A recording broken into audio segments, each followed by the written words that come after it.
Hey everybody, Mike Rhyner of Your Dark Companion here to talk to you about Al Maximo. Football, soccer, F1, they are our Spanish language show. It features Victor Villalba, the Spanish voice of the Dallas Cowboys and the Dallas Mavericks, and Carlos Nava, ESPN Deportes reporter of NFL, MLB, NBA, boxing, and soccer. They give the majority's look at sports and all that implies. They are Al Maximo. Check them out at patreon.com/Sunset Lounge DFW.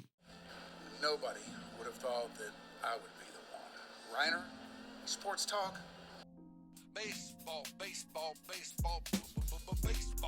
Oh, with the big mic. Oh, okay. All right, yeah. Okay, now I get it.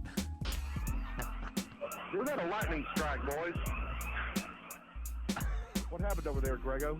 We had a little lightning strike right outside the window.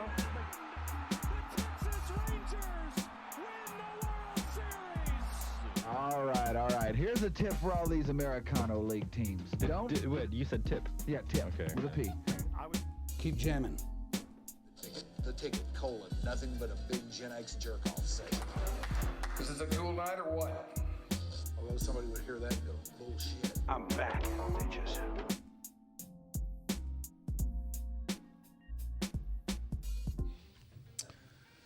And hey, boys and girls, welcome to another episode of Your Dark Companion, the show where we tell it like it is, and we tell it to your face. No, we don't tell it like it is. We tell it like we would like for it to be.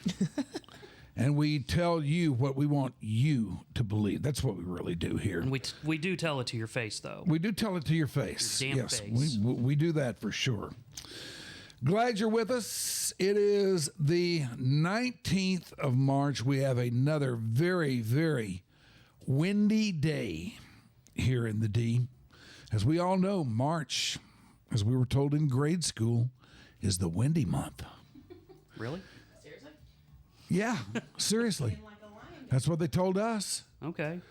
And it has certainly lived up to expectations this month. And we got another sunny but coolish and windy day out there today. But you don't care about that, and I know that. What you do care about is, okay, who you got on the show today?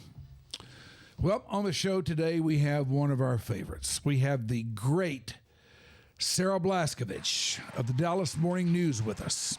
Well, hey. Favorite. I like favorite. Thank you. You are. I think you're our first three-timer, right? Yeah. Wait, is there a jacket? Or do I have to get to 5? You got to go to the Hall of Fame first before you get the jacket. Groobs is like, I don't know, I'll give you a ball cap. We're a Spartan organization right now. Yes, we are. We're a very, very Spartan organization. I think I used the term right. You did. Nailed it. How you doing? Well, I'm great. I'm so glad to be here. It's good to have you. It's been a while since we've had you. I know, and because I saw you at your Christmas party, I thought that I had seen you at the end of the year. Yeah. But you guys reminded me, it was around State Fair time when we talked last, which is one of the highlights of my year. Yeah. But a lot has happened since then. So I'm thrilled to be back and to talk through restaurants and Dallas Morning News stories and, everything else that we've been eating in the last 6 months. That's what Sarah does. She covers what you and I and all the rest of us eat.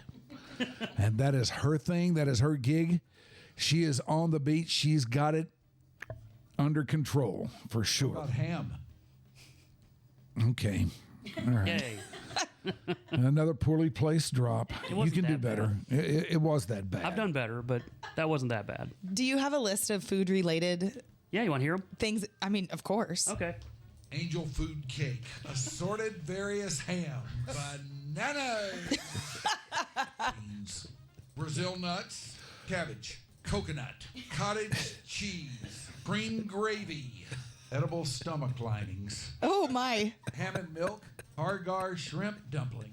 How about a crispy shrimp ball? How about squash, macadamia nuts, milk, Miracle Whip, pan-fried buns, steamed chicken feet with black bean sauce, whipped cream, eggplant. How about some of the nice vanilla ice cream? What about corned beef? What is not made better by noodles? White rice. Let us all raise a glass and celebrate the butterbean. Rise, face the north, and pay heed to the lowly noodle. It's just about all of them. God. Was that well played?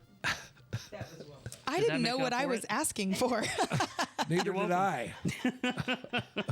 Welcome to the show. Oh, that was good. So do you have a folder that says like food?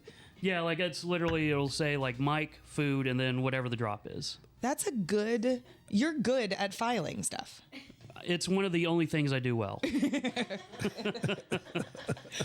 Oh, man. But it's allowed me to work with this guy 3 times. He can make you look like a fool, though, if he wants to. That's part of his job. Yeah, it is part of his job. Well, it's been a while since we have had you on here, and the restaurant world is ever-changing for sure, and we want to get into that with you. But I started thinking about what you do earlier today and the way you do it. And I got a couple questions about how you go about that thing you do today, because you go into these places and you seem like the type that makes it a real priority to establish a good relationship Yep. with these people. Yes, exactly. And I haven't known too many people who do what you do, but I have known of others who will go to great lengths not to be found out. Yeah. Have you ever done that before, or did you ever do it maybe somewhere else other than the morning news? Because it seems like everybody does know you now. Yes. So I have never been anonymous in this job. And there are a couple reasons for that. But the first is that I have never existed as an adult without the internet. So my life was on the web before I finished college. And that makes it a lot harder to be invisible. You know? Yeah. When Facebook came out, I was in college and only college students were invited to it. And so, from there, pictures of me and my friends and my life were out there. Now, I also wasn't a food journalist for a long time. I liked to cover city government and city hall. I was a breaking news reporter. Mm-hmm. And so that's how I got my start in journalism. And I sort of fell into food accidentally because, I thought it would be interesting to write smaller stories about places that we weren't talking about in the newspaper, and it blossomed into the thing that we see today. So at no point, though, as a journalist for the Dallas Morning News, have I been like a secret shopper in a restaurant, right? And many restaurant critics do that. Technically, I'm not a critic, I'm a reporter. So I walk into a restaurant and introduce myself to the first, second, and third person who walks up to me. First and last name, where I work, and I'd like to talk to the chef or I'd like to talk to the owner. Mm-hmm. And so a lot of what I do is planned in advance. Sarah's gonna interview you at 2:00 kind of thing. Yeah. And I go in and talk through the menu with the chef. I talk to the owner about why they opened the place, why this neighborhood, all those kinds of things. And then from there, I often revisit that restaurant both as a professional and as a regular person. Mm-hmm. And at no time am I wearing, sunglasses with a mustache, right? Or a top hat kind of thing. And wouldn't be a good look for you anyway. I agree with that. Yes.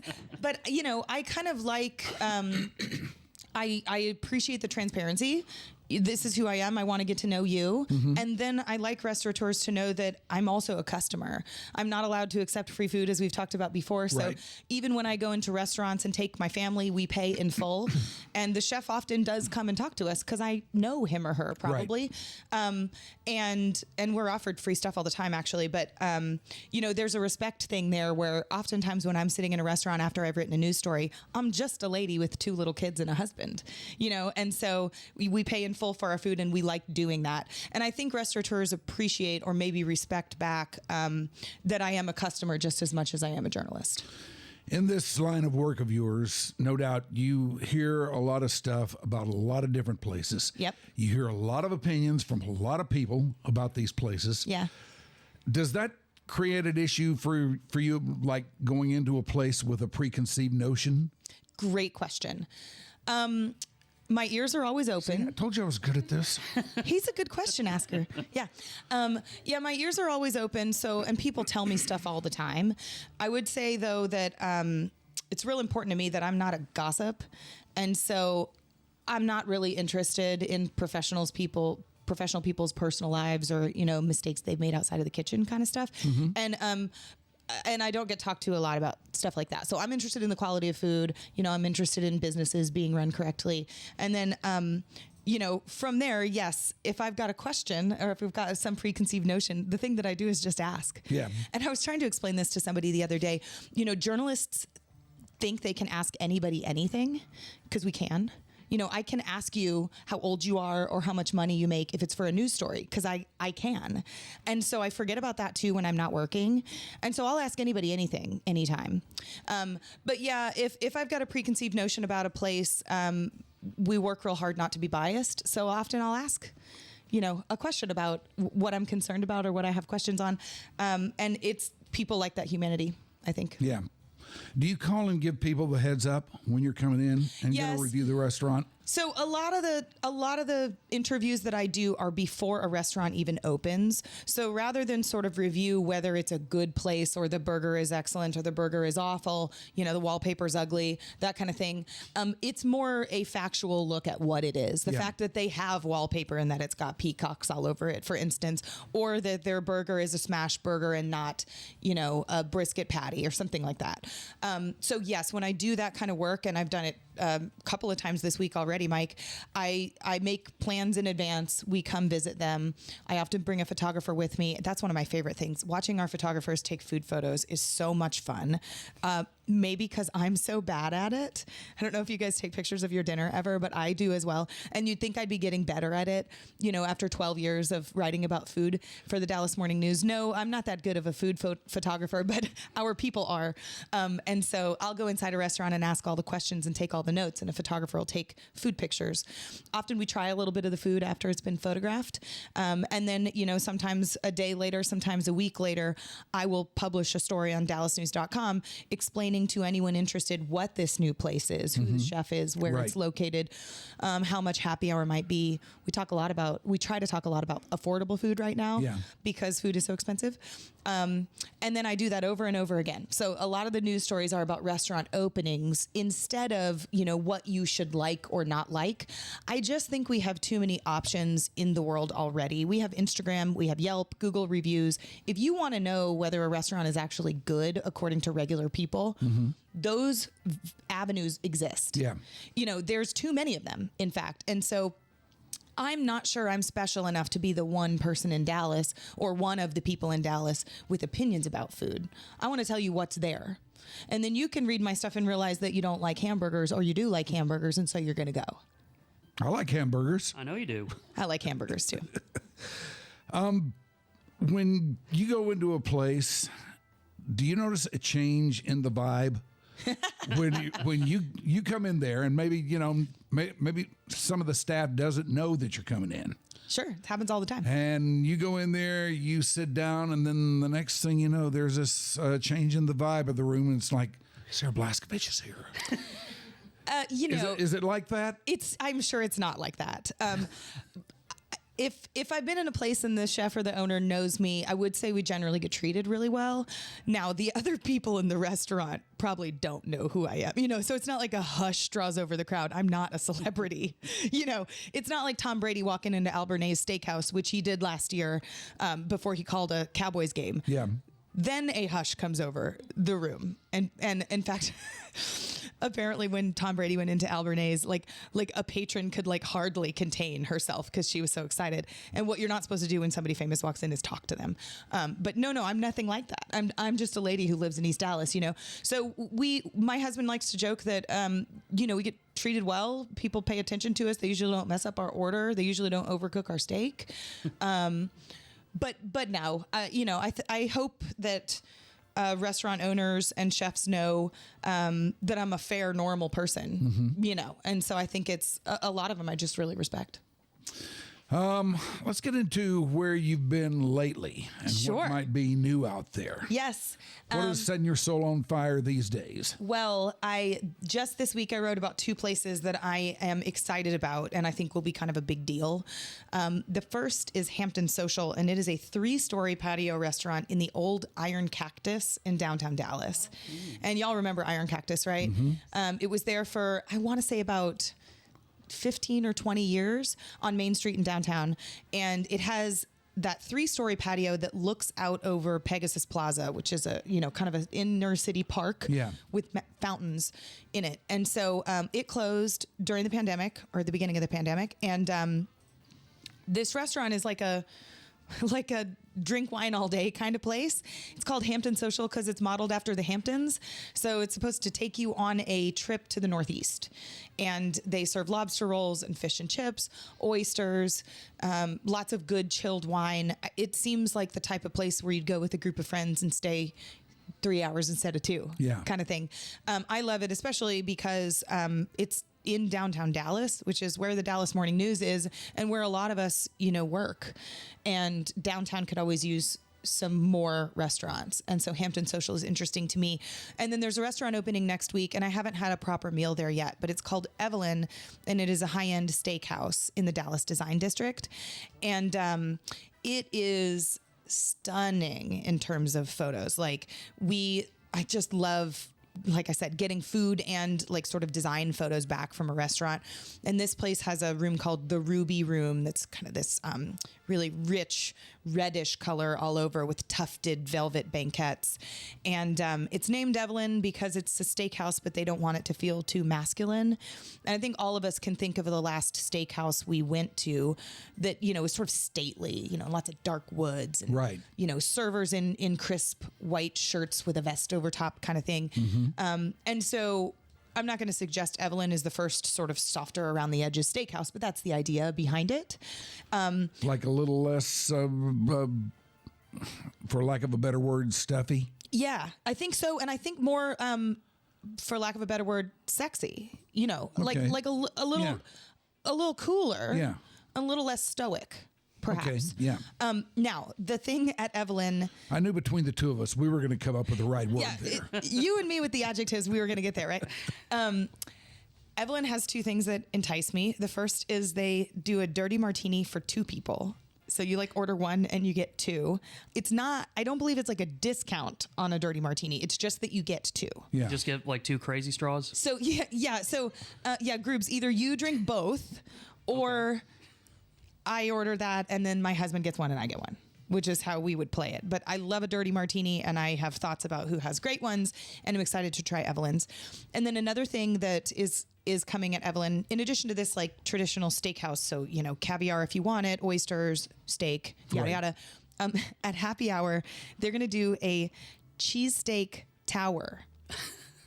So think seafood tower, so several tiers of food, and instead of lobster and crab legs and all that, there's going to be mini Wagyu cheesesteaks, which in my version of heaven, they exist there. I think a little Wagyu cheesesteak sounds good.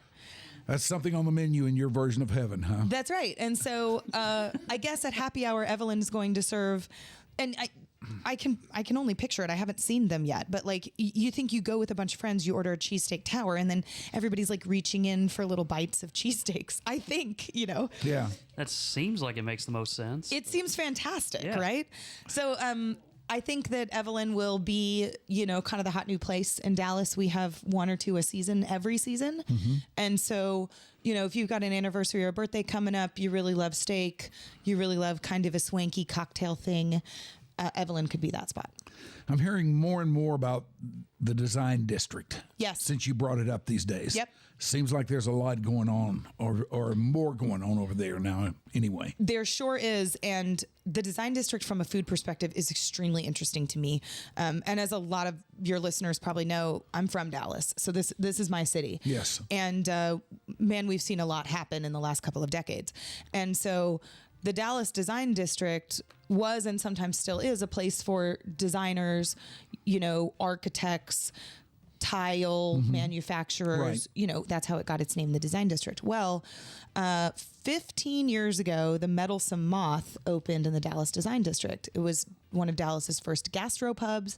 It was one of those places that paired beer with food in a cool way, and that was kind of newfangled at the time. Meddlesome Moth is closing this May after 15 years. And the reason, according to the owner, I spent quite a bit of time with him, is that he can't afford the Dallas Design District anymore, so he says. And what's interesting about that, and what's tough for him, if I can say so, is that he helped pioneer food in the Dallas Design District, and now if he accepts the rent increases that are competitive market value, that another restaurant would pay if it was in this spot, he can't make money.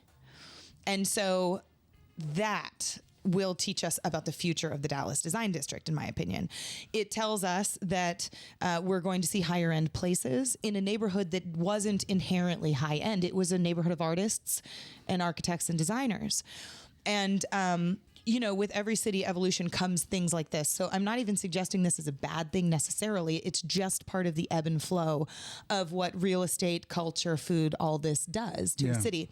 And so there's a developer that's hard at work in the design district putting really high profile restaurants in place.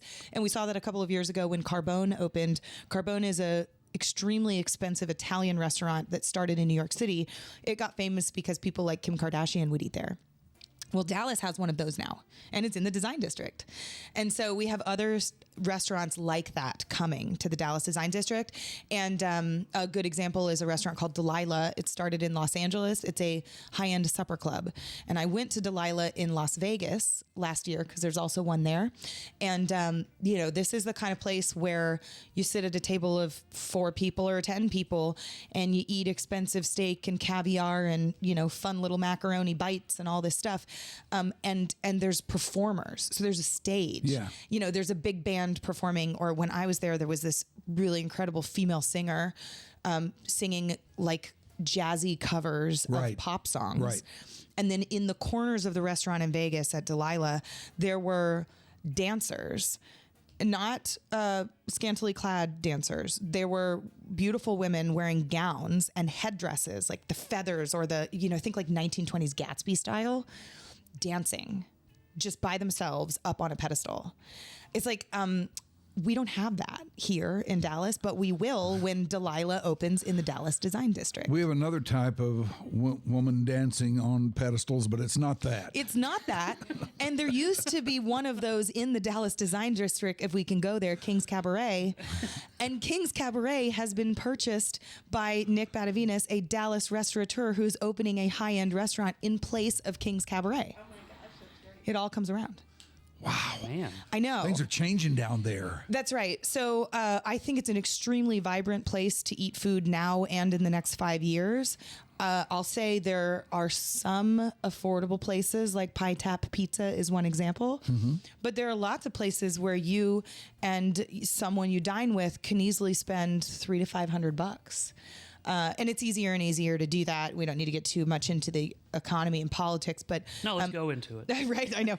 But everybody listening, recognizes that dinner has never been more expensive. So either if you're made of money, you can still go to all the places you want, or if you're not, like me, you make more decisions. Right. If you're going to go to dinner 3 times a week, maybe you now go 2 because your family of 4, my family of 4 eats for $100, $150, not 75 anymore. And so in the Dallas Design District, I think you're going to pay quite a bit for a lot of these restaurants, but you're also going to get that experience. And I don't know if that unfair Dallas stereotype of us, like big diamonds and big blonde hair, that's not me, for instance, but I don't know that that's necessarily a fair stereotype of Dallas, but you'll get some of that in the Design District if you want it. Now, you mentioned COVID. Yep. A little while ago. And it's been like 5 years since. Almost exactly 5 years. Yes. What's the bounce back been like in your world? So that's such a interesting thing. I dove into this a couple of months ago because St. Patrick's Day, if we all remember, St. Patrick's Day 2020 was when you couldn't go to restaurants. And that was a day circled and marked on my calendar. It was a day I'll never forget. And restaurateurs for sure. It was unprecedented. It was scary. And if you can believe it, that was 5 years ago. And so 1 year after COVID, in March 2021, we did a look back on how restaurants were doing. And, the answer was not great. We lost 18% of the restaurants in Dallas-Fort Worth. It's lower than projections of I saw 30, 33%, or as high as 50%. Yeah. There were guesses that we could lose half of the restaurants in DFW, and we didn't. We lost 18%, and we lost good ones. Now, the tricky thing is that 5 years later, I thought, well, restaurants are still having trouble. A lot of places that we all like have closed. Yeah. And we know that restaurant closures are a big topic and that they are, a consistent problem. But I thought, well, how do those closures affect the openings and what's sort of the ratio there? So I got with the Bureau of Labor Statistics and I talked to the Texas Restaurant Association and I learned something that totally shocked me. The numbers of restaurants from 2020 to today increased by several hundred every single year, including between 2020 and 2021. So what that tells us is that even though we lost 18% of restaurants, we gained more than 18% back. We gained a couple hundred extra. And so what that tells you, well, it can tell you a lot of stuff, right? It can tell you that people wanted to do business in Dallas if they couldn't do business in New York or LA or Chicago. That's still true. I was just talking to a restaurateur from Chicago on Monday, and he has a bunch of restaurants in Chicago. But where's he opening his next restaurants? Miami, Dallas, Nashville. Those are places that he thinks, well, the real estate's cheaper, and I know I can do business there. And so I was just really surprised and heartened to hear that we opened many more restaurants than we closed in the last 5 years. I was expecting to write a news story that said it was a tough 5 years. And instead, the news story was more people want to open restaurants than closed them. What do you attribute that to? Well, politics is a big part of it. And we, put simply, restaurants could open earlier here during the pandemic. So the ones that were existing already. So Earlier in the day earlier on the calendar. Oh, okay. So we reopened restaurants in Texas months before other major restaurant states like California and New York. Politics had a ton to do with that. And I'm not here to suggest what's right and what's not right, because we wrote a lot of stories about restaurant owners in Dallas who were afraid to reopen even though they were allowed because they didn't want to make anybody sick. Yeah. So was that the right call? I'm not here to say that. But what it meant was that money was flowing in the restaurant industry in ways when it wasn't in, for instance, New York and California and lots of other states too. And so people from out of town already wanted to move to Dallas because the cost of living is lower. And then you saw that population increase skyrocket. We got more than 500,000 new people during COVID from 2020 to 2024. And an economist pointed out to me that, if you bring in more than 500,000 people, they have to eat. And do you have the infrastructure in Dallas? Do you have enough restaurants to feed them enough? That's a brilliant economist who told you that. I know. And so it's like, she said, it made me feel like a dummy, but she's like, well, of course the number of new restaurants increased. There's more people eating, and those people need more places. And I'm like, well, yeah, that makes a lot of sense. There's a lot of reasons. But all you heard was just how bad things are, and things are closing. They're going to stay closed, and who knows when things are going to normalize. That's right. Yeah. So I was like, yeah, she saw it coming. Yeah. And I didn't. But excuse me, in stories about the COVID 5-year anniversary, I found really interesting side stories of restaurateurs who found a way to succeed. And those were fun to tell, because I cannot tell you the number of news stories I've written in 5 years about the failures of restaurant owners. Those were important stories to tell because they commemorated important restaurants, but also they told stories of strife that were very human. Yeah. They were important. And if you can think of but one restaurant you loved that closed, a lot of people then wanted to know why, right? What happened to that owner? What is he or she doing now? A lot of people in the food industry either don't know how to do anything else or don't want to. Food is such a vocation, right? Like, you can lose a lot of money running a restaurant and people still do it.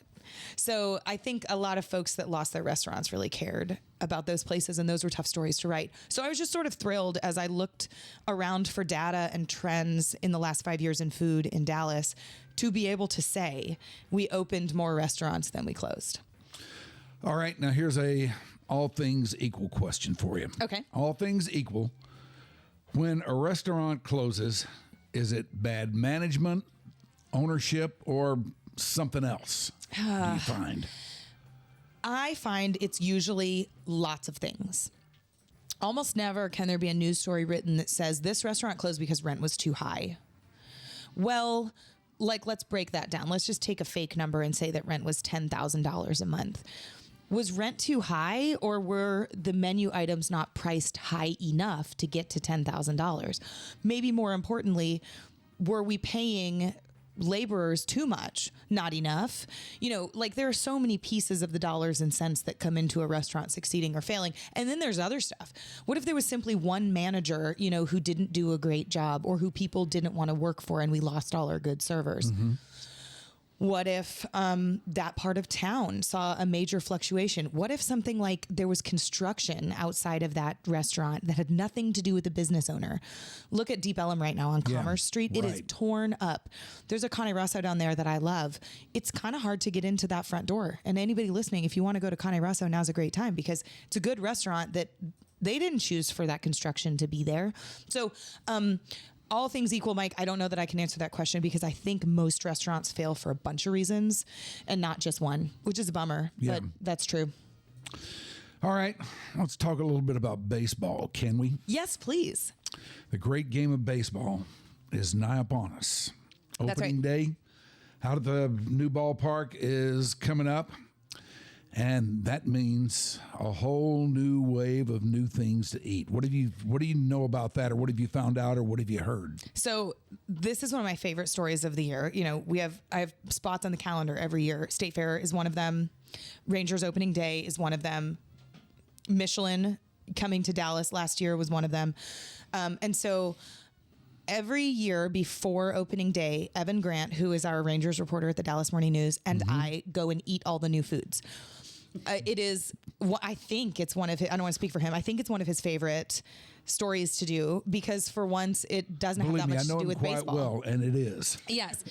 And he is, first of all, a great friend of mine, but also an excellent dinner companion. He's an awesome guy. Yeah. And so sitting with him and eating those foods, and Evan always takes the big, stupid bite of the oversized whatever, and we always get it on camera, and then it always comes back to haunt him on Twitter. It's just really, it's good for everybody.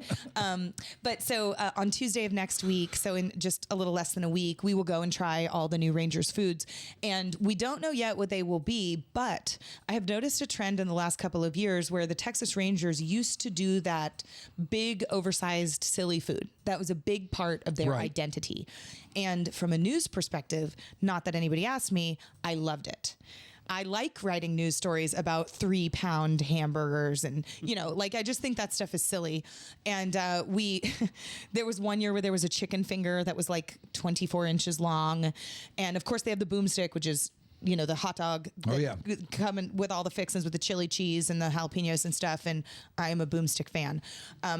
So I love writing headlines about weird baseball food. And I come from a baseball family. My husband is unfortunately an Astros fan, but my dad is a massive Rangers fan.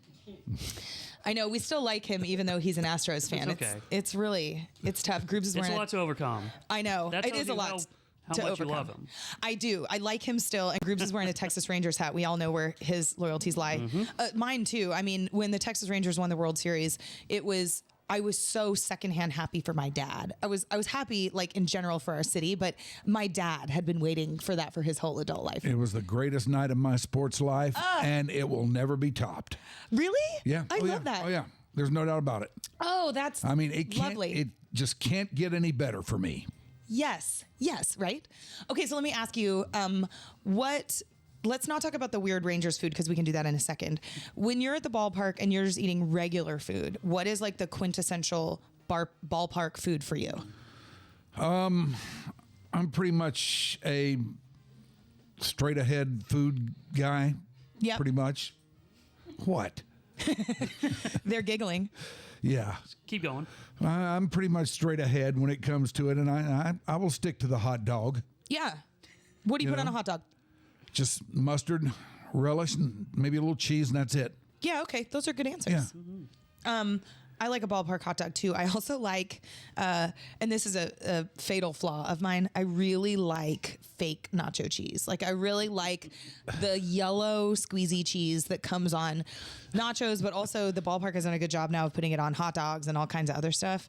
I will dip almost anything in the cheese. I'm waiting for the drop. Come on. I'm staying out of this.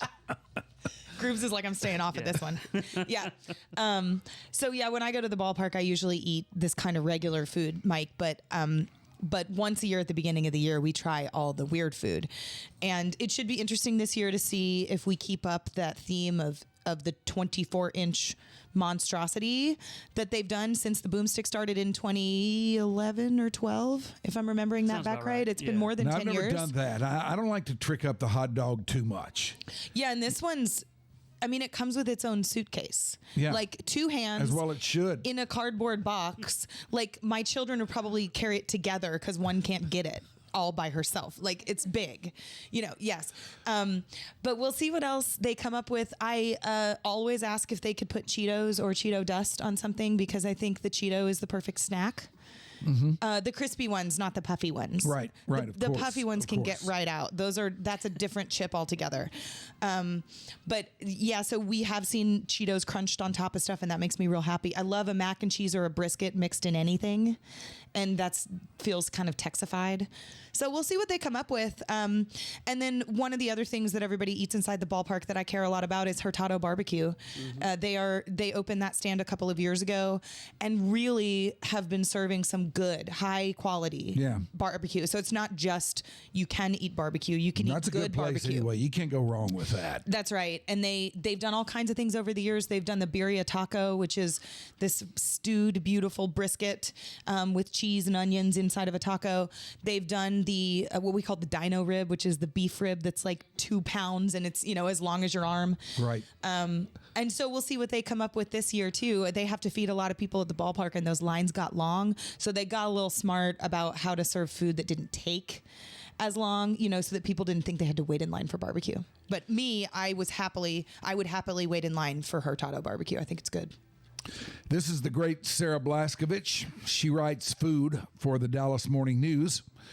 And now this is the mid-show roll read, where I tell you, thank you, where I tell you that if you like what we're doing here or you don't, we need to know.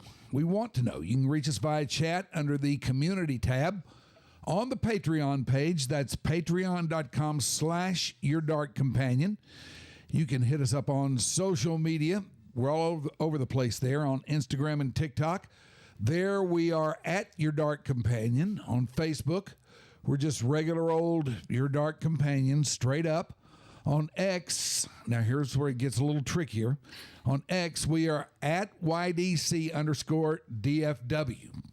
Okay?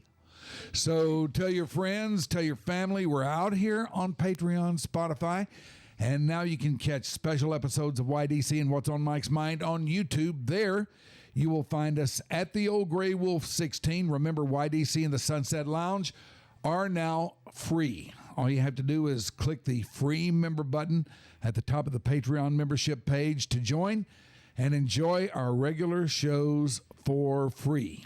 Also, visit patreon.com/sunsetloungedfw and patreon.com/yourdarkcompanion for other fun, interesting, and informational posts.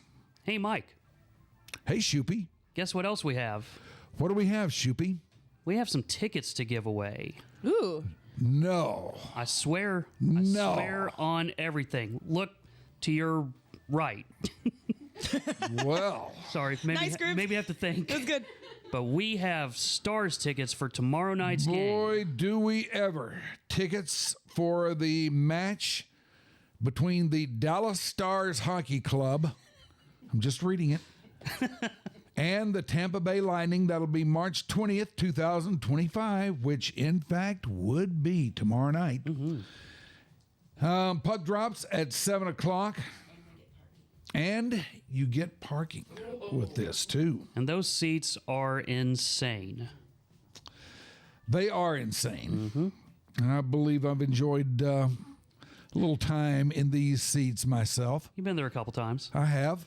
And let me tell you, these will not disappoint. Now, the question is, how do they get these? Well, Shoopy, we are going to be at North Park Mall in about, 2 hours or so? Maybe. Sometime after the show. There's no way to really know. But we are going to be... we'll be sending out little hints on Patreon throughout the afternoon. So all people have to do is be the first ones to find us and maybe give you a little kiss on the cheek, Shoopy. Oh. If they choose. And if you choose. I'm into that. We're all about... Okay. We're all about consent. I keep an open mind these days. You like all flavors. I do. So you guys are just somewhere in North Park Mall? That's the thing. That's Yeah. the bit. It's gonna be wondering. We could be in the parking lot. If I were gonna- in a pool, A they have pool. a fountain. You could be Yeah. over by the turtles. You never know. Could be. In the courtyard? The Would you courtyard. be Could be. in a store? Maybe. Lids. I'll be at Italy if you guys will be at Italy. That place is fantastic. You want to go to Lids, Shoopy? Sure. I think they still exist. All right, back to food. Yes, back to food with the great Sarah Blaskovich. Let me wander off the food page a little bit here because I'm seeing a Sarah Blaskovich note that has me intrigued. You suffered a little bit of an injury, didn't you? I did, and it has greatly affected my ability to eat, Mike. I broke my wrist on my right wrist, and I'm right-handed, on January 3rd in Breckenridge on a family vacation skiing. Now, I wasn't skiing, which is good news for I think anybody who's a skier. That this is not a skiing injury. This is a restaurant injury. Yeah, this just shows it can happen anywhere, anyway. It to anyone. Yeah. So Food we had is a contact sport. yes, it is. Yes. So we had a great week, and I only say that because we were traveling our family of 4 with my 2 little girls, and I love them so much, but I don't love taking trips with them all the time because taking your children someplace is a trip and not a vacation. And so we went skiing, and the kids took ski lessons, and both kind of learned to ski. The 8-year-old can ski. And I felt that this was a great accomplishment. Not to mention it cost $1 bazillion. So I was like, it would be good if after this you can ski. So on the last night in Breckenridge, I told everybody at dinner, we went to an Italian place called Michael's. It was darling. We had tiramisu for the 3rd night in a row. And the children, like they do, gave me 3 adjectives to describe the tiramisu, which is how our food-loving family operates. And we had such a nice time. And I said, this was our best family vacation ever. And I'm so proud of everybody, and nobody got hurt. And then I walked right out of the restaurant onto ice. Both feet flew up in front of me at the same time, and I fell backwards on my arm and broke it in what we believed to be 2 places. So, but I didn't go to the doctor right away because we were in Breckenridge, and you know that thing where you're like, I'm probably fine? Yeah. So I did that. So we walked back to the place where we were staying, which was like a 10-minute walk, and I slept on my back that night with my arm clutched to my chest, like maybe it will be fine. And my husband got me an ace bandage from the grocery store. He, of course, offered to take me to the hospital. And I was like, no, I'm fine. So then we drive back to Denver, which is 2 hours away. And then we take 2 children and 5 bags through the airport all day. And then we fly home to Dallas. And it's the next day that I go and see a doctor. And she's like, yeah, this is not great. You hurt your wrist pretty bad. You fractured clean through 2 of your bones. So I have a not great 6 or 8 weeks, and I can't really eat with my right hand. I couldn't dress myself for a month. Certainly can't type with both hands, which makes the work of a newspaper journalist quite difficult. Ooh. But what then happened next is that it continued to not get better. We're at 10 weeks now, and I went to the doctor this morning and learned that 4 bones were broken, not 2. Surprise. And that the other two that I broke are kind of like, if you look at where you wear a wristwatch and you look up toward your fingers, like on the top of your hand right there, there's the carpal bones, which is if you have carpal tunnel, those can hurt. I broke two tiny little bones in there. And the doctor told me today that people don't do this falling down. So I'm so good at falling down that I broke not only the sides of my wrist, but also two tiny bones in a part that he says we only see these bones broken in a motorcycle accident or in a car accident where you're thrown from the vehicle. Wow. So, Mike, the only thing we can do is laugh because I broke my wrist not in 2 places, but in 4 and did an incredible job of it, if I can brag. But this is why my wrist still doesn't work and why it hurts a whole lot. Well, I noticed that you're operating cast-free or splint-free or bandage-free. This is right. So after 6 weeks, I got it off, and then they were like, go use your arm. And I was like, it doesn't work, though. You know, like, it was the weirdest thing because I broke my left wrist in 3rd grade, and I can tell you exactly nothing about it, except that I got a blue cast, and then I was fine.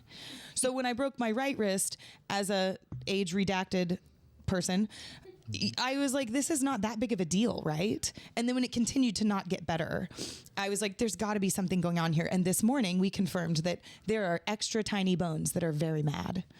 So it's just going to be a very slow healing process, and slow is not really my speed.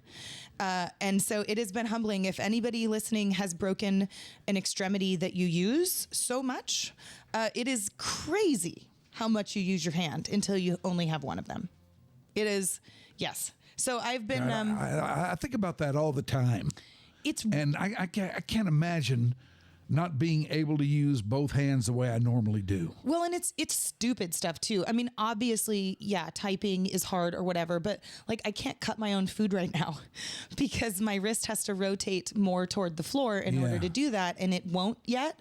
And so my husband cuts our kids' food, and then he cuts mine, and then we all eat as a family. You know, it's like that is humbling when you're a person who A, eats for a living, and B, is an adult. So I'm going to get better. I shake with the left hand in like this funny little like Victorian lady era, you know, kind of like hand wrist down thing. And so soon I'll get back to my normal ways, but it's been a bit of a time. Yeah. Wow. Yeah.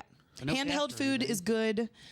Food with utensils or knives is bad still, which is like my job. So...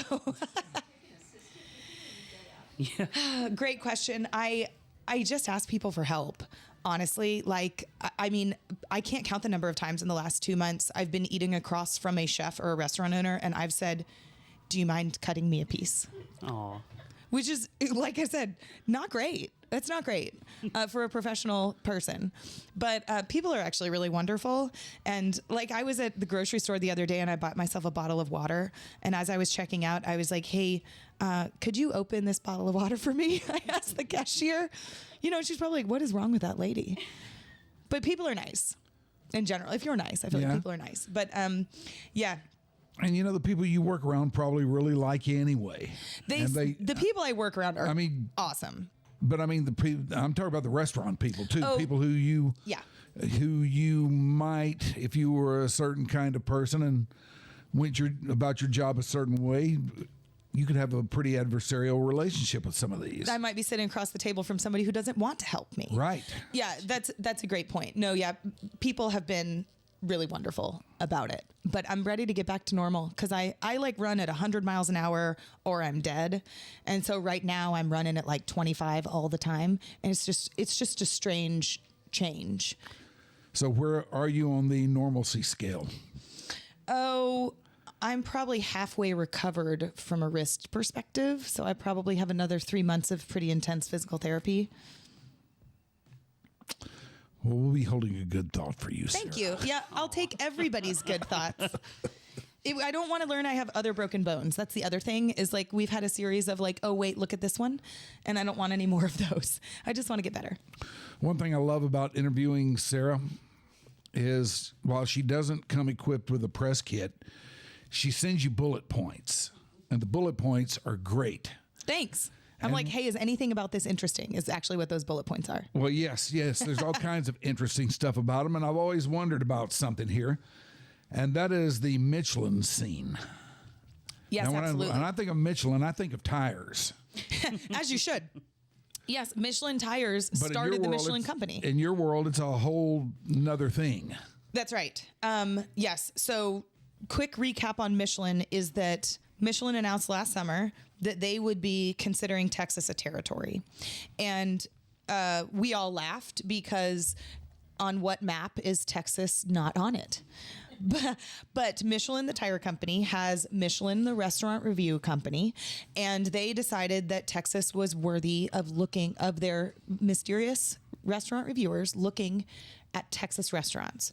They picked 5 cities that they would focus on, and they're the 5 biggest cities in Texas. So it's Dallas, Fort Worth, Austin, San Antonio, and Houston. Mm-hmm. And they said last summer, we're coming to your city, and you won't know who we are, because that's the thing about Michelin is they are secret. They're from people from all over the world. They're all kinds of people, and we never know who they are. We won't ever know their names. And I think there are hundreds of Michelin inspectors across the world. And so in November, Michelin released its first Texas guide. And what they did was they picked 15 restaurants in Texas that received 1 Michelin star. 1 Michelin star is the lowest rating of 3 total. So you could get 1, 2, or 3 stars, with 3 being exceptional. Mm-hmm. And with those restaurants being very few and far between, many of them are very expensive. Most of them have tasting menus. So you don't even pick what you eat what they say. Texas has no 2 stars and no 3 stars. We have 15 1 stars. So since then, and one of those 1-star restaurants is in Dallas. 0 of them are in Fort Worth. So the other 14 are in Houston and Austin mostly, with 1 or a few, I think, in San Antonio. Now, do they tell you what the restaurants are? They do. Yes, and they make a big deal out of it. So I was at the ceremony in November. I ask only because this all sounds very murky. You make a fantastic point, Mike. Yeah. So they do eat at the restaurants in secret. And even though they awarded 15 1 stars, they ate at hundreds, I would guess, restaurants, And in addition to the starred system, there's also other tiers. There's something called recommended, which kind of means like we give it a thumbs up, but it doesn't get a star. There's something called Bib Gourmand, which is for restaurants that you can eat a 3-course meal at for $50 or less. So the Bib is kind of budget, if you will. Although a lot of us have argued, myself included, that Michelin's thought of like budget in Dallas. There's like Lucia, which is one of Dallas's finest Italian restaurants, and in my opinion, worthy of 1 star, got a Bib Gourmand, and I cannot figure out how to eat there for $50.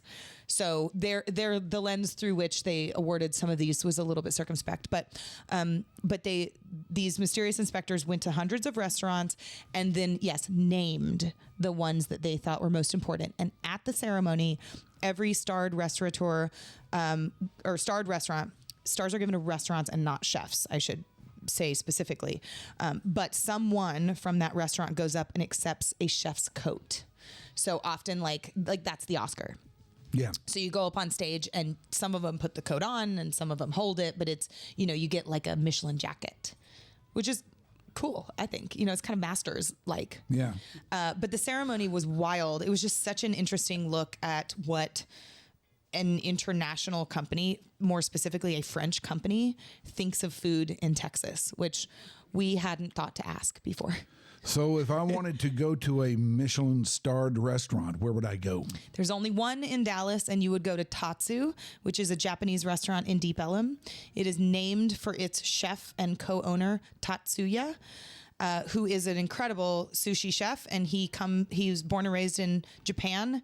He's, I think, a 4th-generation sushi chef, and he grew up in a sushi house where literally his family lived either above or behind the sushi restaurant. He moved to New York a little while ago, and then at the beginning of COVID, relocated to Dallas to open a restaurant with his name on it. So he is newish to town, and he was the only Michelin-starred winner. If you go to dinner at Tatsu, it is about 18 courses, mostly of raw fish, and it is a fixed price. I think it's $175 or $185 per person, not including drinks. So that is your one spot. Hope you save your pennies. Now, in my opinion, It sounds divine. I love places like that. I mean, well, here's a very important question, Mike. Do you like sushi? Do you like Yes, raw I do. fish? Yes, I do. So that's a good, because if you don't like that, that's not, your spot. But I do think it is the finest omakase restaurant, which is a Japanese tasting menu. I do think it's the finest one of those in Dallas, and I think Michelin was right to award it a star. We expected other restaurants in Dallas, at least a couple others, to also get a star, and they did not. But Michelin has a contract to be in Texas for at least 3 years. So we'll have another guide this fall, and then a third guide the next fall. And the thing about a Michelin star, which terrifies chefs, is that you don't keep your star. It's not like they take away your Oscar, basically. So you have to be consistently great forever, or as long as they're looking, or else you don't get to keep your star. And so, Tatsu, of course, will want to keep its 1 star this year, or even hope that they consider them for 2 stars. But it has also happened in the past where a Michelin starred restaurant gets no stars the next year. And so that's devastating stuff for a chef who cares to get that distinction. Does the 1 star you got get taken away from you? Yeah. Yeah. So you don't get it forever. You have to consistently prove that it's tough.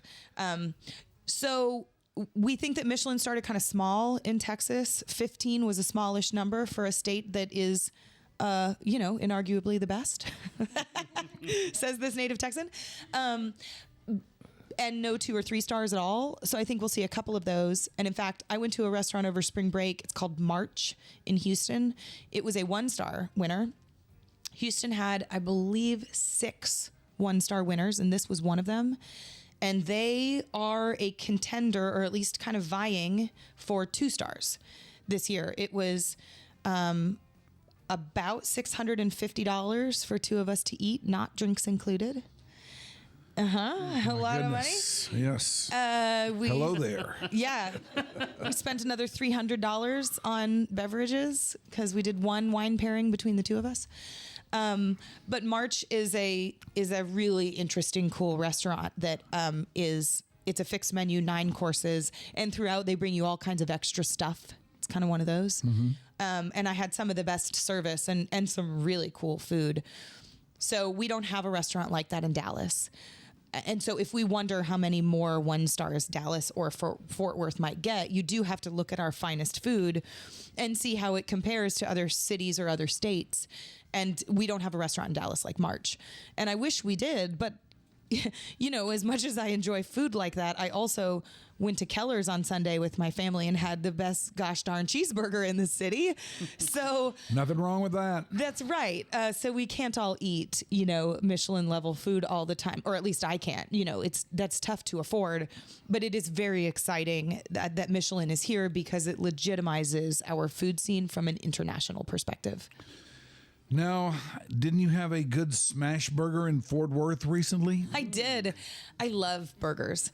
And I haven't met a lot of burgers I don't like. But, now that I eat for a living and I've had the pleasure of sort of analyzing why this burger is better than that one, I'll go back to an excellent burger place anytime before I'll try a new one. But I did try this place. It's called NADC Burger. That stands for Not a Damn Chance Burger. I don't know what that signifies. I'm sure there's a story and I don't know it. But it is inside a Fort Worth Comedy Club. So it's not really a restaurant. It is a place that popped up in a kitchen that was already there. And this came from an out-of-town chef. He's from California. He now has 26 restaurants across the country. He opened 12 during COVID, and then he moved his family to Austin. So he is a COVID story in every way. But all of his restaurants have 10 seats or less, and most of them, are in unconventional places. He also has a sushi restaurant in Dallas that's on the 8th floor of the Adolphus Hotel inside a hotel suite. Yes, he's that guy. So NADC Burger has 1 burger on the menu. It is a 2-patty smash burger with lots of cheese and a secret sauce, a burger sauce, which is usually a mayo mustard ketchup mix. Pickles, and I think there's griddled onions on it. And they will let you, I guess, make decisions on what of those things shouldn't go on your burger. Yeah. But I don't believe in that. If there's a one thing on the menu, you get that thing, and you don't mess with it, at least to try it. And I just loved it. I was in Fort Worth to see Jose Andres speak. He's a famous chef who does a lot of humanitarian work around the world, especially with major world disasters. And he was speaking at TCU on a Tuesday night. So I went to go hear him speak, and it was a blast. He's such a cool, interesting person. And then alone, I went to NADC Burger. And I was like sort of dressed for like a nice work situation. And I walk into a comedy club alone on a Tuesday. Nice white lady who doesn't belong here. And I ordered a burger, and I took about 47 pictures of it, and then I ate it in like 2 minutes. I took a bite and I was like, oh my gosh, I like this so much. And then it was like gone. You know, I was like, that is a really damn good burger. So anybody in Fort Worth or willing to drive for a good cheeseburger, NADC's burger tucked inside the Fort Worth Comedy Club downtown is real good. So what else is driving your food curiosity here in our Fairburg these days? What places have you been looking forward to going to, or maybe going back to? Yep. That you haven't been to yet, or maybe you have been to them and you want to go back? Yeah. Well, I'm really focused right now on affordable food, in part because it's a personal interest of mine, but also like, you know, my work takes us to Evelyn's Steakhouse and to, you know, Tatsu for $185 in sushi, and to March in Houston for God knows how much money for the two of us. And so like the answer to that question, Mike, is like, I'm constantly going like, well, how does everybody eat on Wednesday night? You know, if you're going to a restaurant, what can you afford? And so, you know, we hadn't been to Keller's since last year, and it's close to where I live. It's a great burger joint. And as we sat in the back of my husband's Jeep. Are you talking about the Keller's Mothership on Northwest Highway? That's Okay. the one. All Yeah. And it was a beautiful day on Sunday. We sat in the back of the Jeep. The kids were kind of jammed in the corner of the Jeep, and the two of us had legs out, you know, facing the kitchen kind of thing in the back of the Jeep. I was just like, there's nothing better than this. And that Keller's burger, although the price has gone up, is just a little over $5 for the number 5, which is that double poppy seed bun. Oh, yeah. It's perfect. It used to be $2 and something, I think. So, you know, we can have ruffled feathers. Still a bargain, about that. I would say. But yeah, as we just discussed, you can also spend $650 Yes, you on can. dinner. And I don't know that you always should. So, so yeah, where I'm excited about, Mike, is figuring out where to eat for under $20 a person. You know, like where are those price points? And I just revisited a restaurant in Deep Ellum called Culpepper. It's a reincarnation of a restaurant that's been in Rockwall for decades. And Culpepper on Fridays has $10 fajita plates.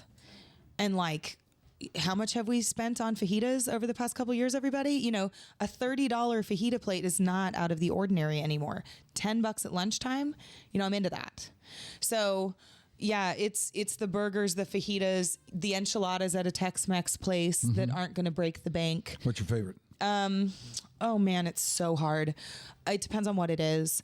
I love Mariano's for the atmosphere and for the Dallas historical significance, because the owner of it created the frozen margarita machine. You know, he helped the rest of us drink good margaritas for the rest of our lives. He did. And as we owe that man. He's important in Dallas food, and I'm not joking about that. But also, the original frozen margarita machine is in the Smithsonian, and that's not a joke. So yeah, It belongs there.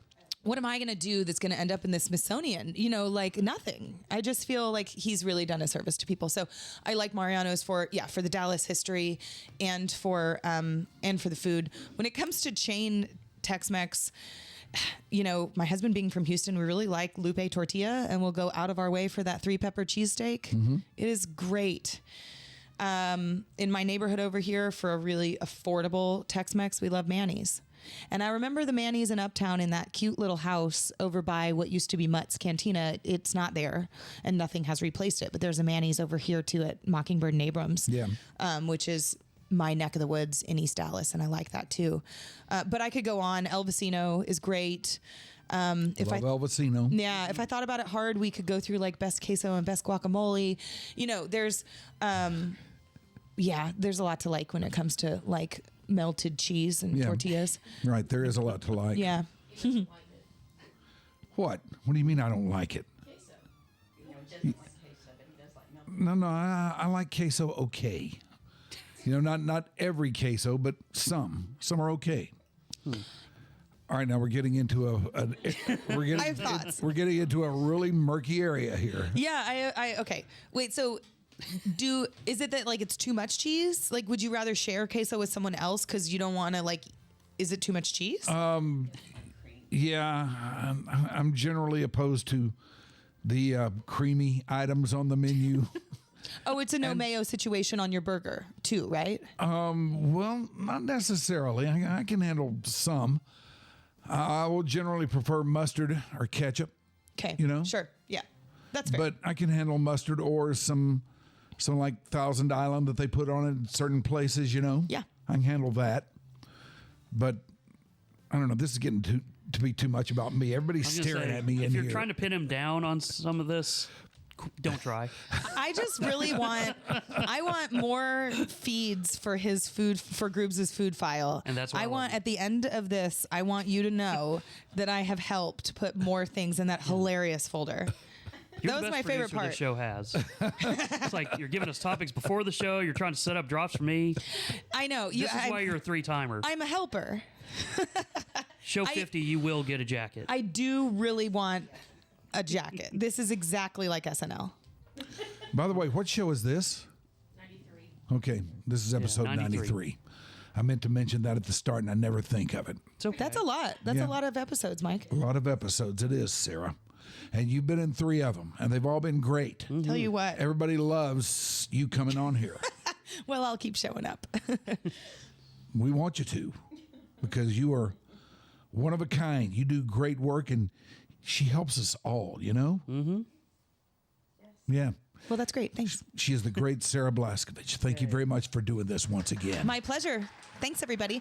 Oh, can I say one more thing? You can Are we say all still- you want. Is this thing still on? We're still rolling. No, okay. For anybody who likes food, we have a podcast called Eat, Drink, DFW. And once a week on Thursdays, we talk about some of our favorite food stories of the week. And the thing I like about it is I will listen to the longest podcast ever, but this is not one of them. So it is usually 30 minutes or less. And if you're somebody who listens at 1.25 speed, like I'm a 1.25 speed girly, I got stuff to do. Our 30-minute Eat, Drink, DFW podcast, you can get in under 25 minutes. It's like having a coupon for a podcast. Right. And our podcast is free, I should point out. But yeah, if you guys like some of the stuff me and Mike are talking about, I'd love it if you listen to our food podcast, and it won't take too much of your time. Who do you do this with? With the other Dallas Morning News food team members. So the food editor and the food reporters. And then we have this great producer who was in who was in radio for a long time, Julie Fisk.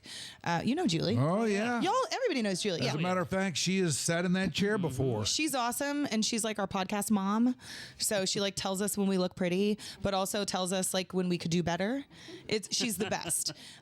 So she keeps us on track, which is like the hardest part of a podcast. I feel like is to like keep the focus.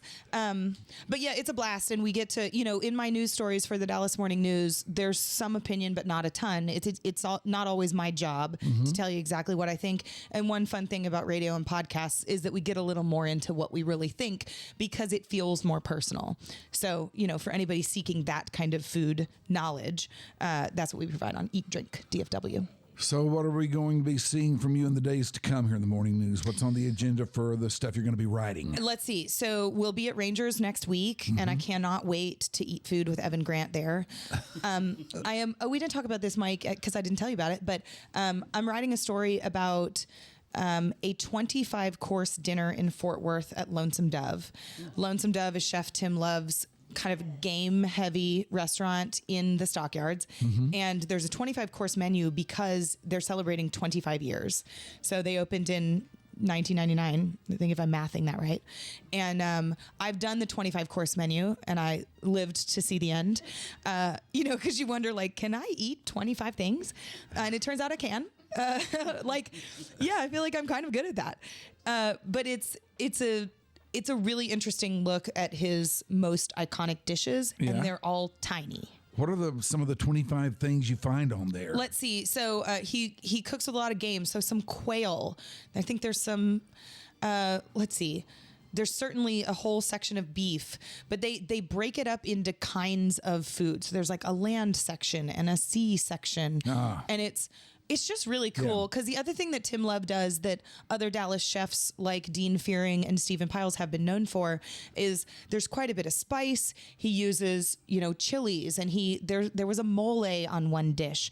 And so, this quote unquote Texas food idea is defined by the best chefs in Texas, in my opinion. And Chef Tim Love, certainly wants to be among them in terms of the kinds of food he's creating. So it feels like fancy cowboy food. And I think that's right at home in Fort Worth, in particular, in the Stockyards. It's a really cool menu, and I'll have a story soon on like what it was like to eat the food, and then kind of some highlights on the menu. All right, if you've been watching this, she is Sarah Blaskovich. You have seen why everybody who knows her loves her and how great she is. Thank you once again for doing this. Yes, my pleasure. I'll be back. And thanks to Shoopy and Ashley and Mickey and Becca and everybody else. Thanks to all of you guys for watching. We want to know what you think about it. Hit us on social. Tell us what you liked, what you didn't like. So, you can find us in North Park today. I have so many guesses about where you're going to be. Like, We're going to be everywhere. I want you to be like actively shopping. Yeah. I just think that would be hysterical. Buy some pants. I'm not good at it.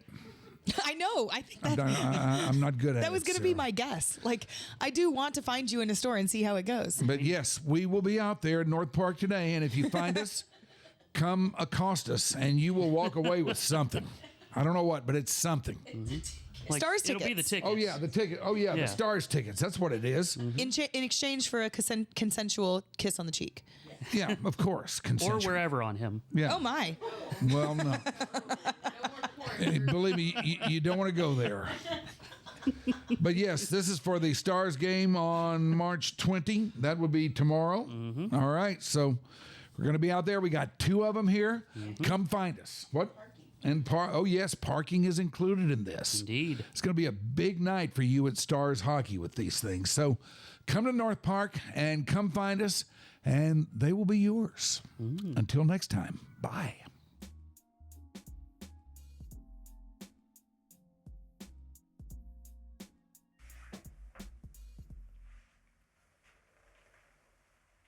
All right. I'm going to go take my pants off.